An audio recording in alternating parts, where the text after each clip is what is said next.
Sugiero comenzar con el tema del juicio del Chapo en Nueva York. Muchas notas ahí, una gran controversia sobre lo que se está diciendo y si es verdad o no es verdad. ¿Por qué no nos pones en antecedentes, Raimundo? ¿Cuáles son los hechos hasta este momento? Bueno, el hecho, arrancó el juicio de Joaquín El Chapo Guzmán y la Fiscalía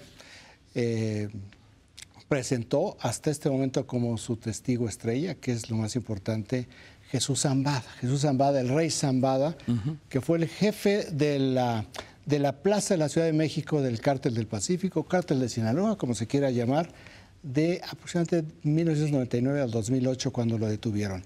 Él fue extraditado en el 2012 y él es hermano del jefe del Cártel del Pacífico, Ismael El Mayo Zambada, y lo que ha hecho Jesús Zambada es hacer una serie de declaraciones imputando a todo tipo de altos funcionarios en activo y exfuncionarios del gobierno mexicano en varios sexenios, dentro de una lógica donde está tratando de probar la Fiscalía de que Joaquín El Chapo Guzmán sí era un gran capo de las drogas, porque hasta este momento en México y en Estados Unidos nunca ha reconocido que él estaba en la actividad criminal. Y la defensa está bueno, ya comenzó a exigirle, a preguntarle también a Jesús Zambada sobre las evidencias que él está teniendo. Aquí me parece que es muy importante, y digo, involucró que habían recibido dinero el presidente Peña Nieto, el expresidente Felipe Calderón, el exsecretario de Seguridad Pública Federal, Genaro García Luna, el ex subsecretario de Seguridad Pública de la Ciudad de México, Gabriel Regino. Todos ellos han negado ¿Cuál sería la estrategia? Dice, a ver, explícanos un poco más. La estrategia es esta. A través de Zambada, lo que quieren demostrar es cómo Joaquín El Chapo Guzmán podía llegar a los más altos niveles. Tenía todo el poder para corromper y además para poder él tomar ese tipo de decisiones. De tal forma que Joaquín El Chapo Guzmán sí está sometido a un juicio que es absolutamente legítimo y legal para la Fiscalía. Y lo que está tratando de probar la defensa es que él es una víctima del Cártel del Pacífico. Lo interesante de todo esto, y es la razón por la cual sabemos, es los estenógrafos de la Corte, ellos sacan absolutamente todo lo que son las declaraciones, pero esas declaraciones no son públicas. Y aquí lo que es muy relevante es por qué se filtraron, por qué se están filtrando estas declaraciones. Esto no es normal. Bueno, hay periodistas, ¿no, Raimundo? No, sí, adentro, sí, pero como público, digamos. Sí, pero hay una serie de testimonios y de las declaraciones previas que eso se está filtrando. Todo esto que tiene que ver con los expresidentes, el expresidente, los altos funcionarios, no está saliendo directamente, o sea, no sale, está saliendo días antes de acuerdo con las transcripciones, y las transcripciones, insisto, no son públicas. Tal tensión y conflicto se generó desde el miércoles pasado allí en la Corte Federal, que el lunes pasado el gobierno del presidente Donald Trump introdujo una moción secreta, no era pública, para pedirle al juez que esos testimonios se sellaran, que esos no salieran a la luz pública. Y esa es la gran discusión que hay en este momento, porque lo que están señalando y lo que dijo el juez es que hay una serie de personas que ha venido señalando Jesús Zambada que no son relevantes para el caso. Por lo tanto, el hecho de que aparezcan los nombres, lo que hace es los coloca en una situación embarazosa. Pero el abogado, desde la presentación inicial, mencionó a los expresidentes. A partir de las declaraciones. Y por esto también le pidieron al jurado que esas declaraciones del abogado las borrara, las excluyera de su análisis. Importante, esto no significa que esto no vaya a salir documentado. Lo que significa es que en este momento, como no hay una evidencia que lo soporte, no pueden estarlo señalando de esta forma. Entonces se selló, pero ya se selló y ya salió. Por la parte de las filtraciones, y yo nada más concluiría de que, a mi juicio, este no es un juicio contra Joaquín El Chapo Guzmán, este es un juicio contra el Estado mexicano. Que lo tiene perdido.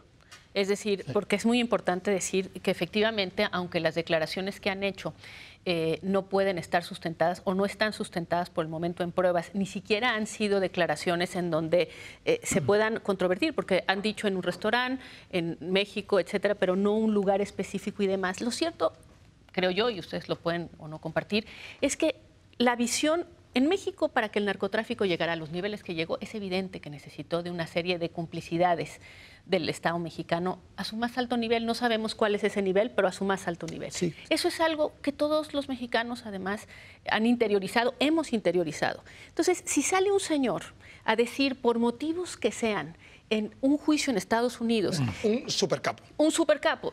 y expresa ese tipo de acusaciones, ¿quién en México no le va a creer? Es decir, el juicio en México está perdido.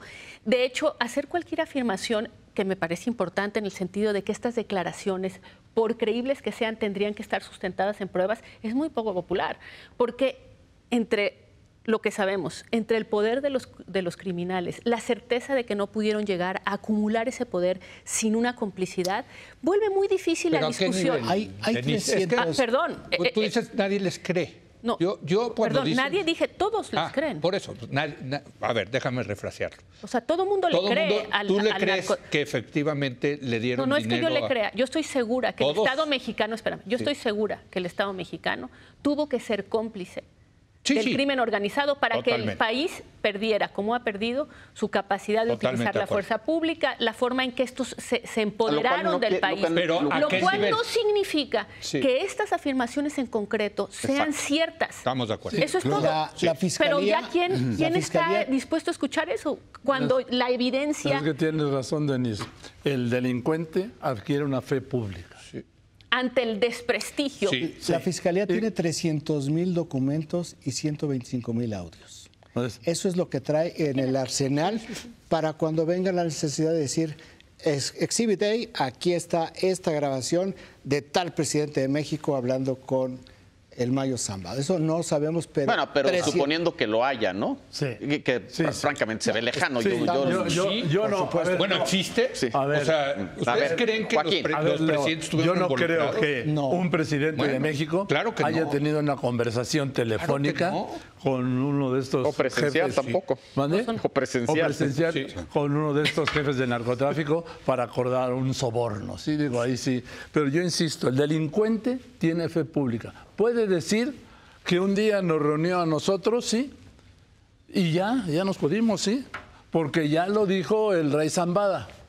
Pero a mí, yo lo que me Déjame regresar. Déjame, a ver. Prestigio del Estado mexicano. Yo creo que lo que dice Denise es relevante. Entonces, no es hacia cualquiera. Acuérdense de Shane Ligigón, cuando dijo de copelas o cuello, etcétera, pues eso no tuvo mucha credibilidad. Es decir, no todos los delincuentes dicen cosas que tienen credibilidad. En este caso la tiene por el desprestigio, digamos, del Estado mexicano en el tema concreto de la lucha contra el narcotráfico. Y recuerdo yo el caso, emblemático del general Gutiérrez Rebollo, que era el zar antidrogas, entregado a uno de los cuarteles y sentenciado por complicidad en el narcotráfico. Era el jefe de la lucha contra el narcotráfico, aprobado por la Secretaría, por el Ministerio por el Pentágono, por la misma DEA, es decir, por el gobierno de Estados Unidos, lo aprobó antes de que el gobierno de México lo designara.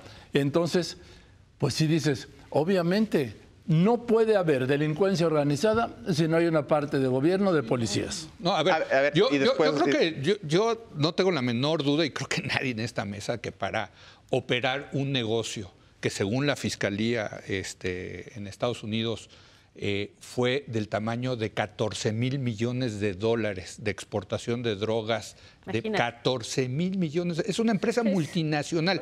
Desde luego, no hay duda de que tiene que tener lazos con el Estado mexicano. Aquí la pregunta es, ¿a qué nivel? Acá lanzaron una acusación muy grave contra el más alto nivel del Estado mexicano. Eso lo dijo el abogado. La parte defensora, porque la parte defensora, la estrategia de la parte defensora es presentar al Chapo como un segundón del cártel de Sinaloa, sí, eso dijo. Que en realidad el jefe es el Mayo Zambada, con grandes vínculos con políticos mexicanos, como que si los políticos fueran parte de este negocio. Entonces, se van hasta el nivel más alto, que son los presidentes.